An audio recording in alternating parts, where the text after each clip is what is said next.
konsistensi. Katanya itu salah satu kunci kesuksesan. Ini bukan mau ceramah, bukan juga mau ngajarin macam-macam tentang konsistensi, apalagi tentang cara untuk konsisten. Ini akan menjadi evaluasi diri, introspeksi ke dalam. Saya juga masih butuh banyak belajar tentang hal ini. Dikatakan bahwa konsistensi adalah kunci kesuksesan, karena suatu hal yang dilakukan dengan konsisten akan berubah menjadi kebiasaan. Kebiasaan ini akan menjadi action yang dilakukan tiap hari. Itu yang akan mendatangkan kesuksesan.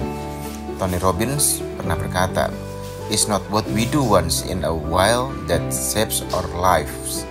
It's what we do consistently." Bisa dikatakan juga bahwa success doesn't come from what you do occasionally, it comes from what you do consistently. Secara sederhana bisa kita analogikan dengan menggosok gigi 1-2 kali tidak akan membuat gigi kita putih, bersih, dan sehat. Pergi ke gym 3 kali tidak akan bisa langsung membuat tubuh kita dari yang gendut menjadi six pack. Tapi ketika kita rutin melakukannya setiap hari selama bertahun-tahun, maka hasilnya akan terlihat sangat nyata. Nah, saya sendiri adalah orang yang cukup mudah terdistraksi ketika sedang melakukan sesuatu. Kemampuan saya untuk fokus pada satu hal saja sangatlah minim. Itu salah satu kelemahan terbesar saya. Definisi fokus jika dibuat kepanjangan adalah follow one course until success.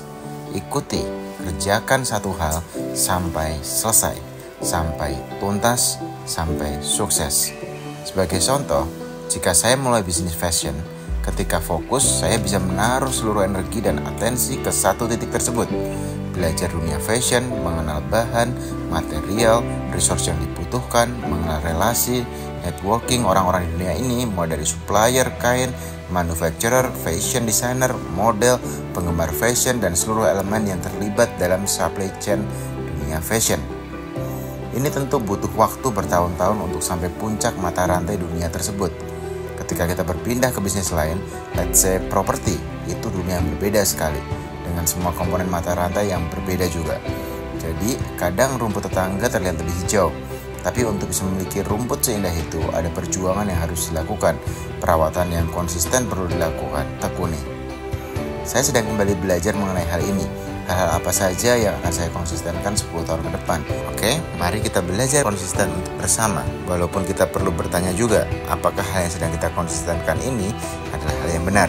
Kebayangkan kalau kita konsisten melakukan hal yang salah, jangan-jangan kegagalan luar biasa sudah menanti di depan. Sambil latihan konsisten, mari sambil kita cek apakah yang kita lakukan dengan konsisten ini sudah hal yang tepat dan benar.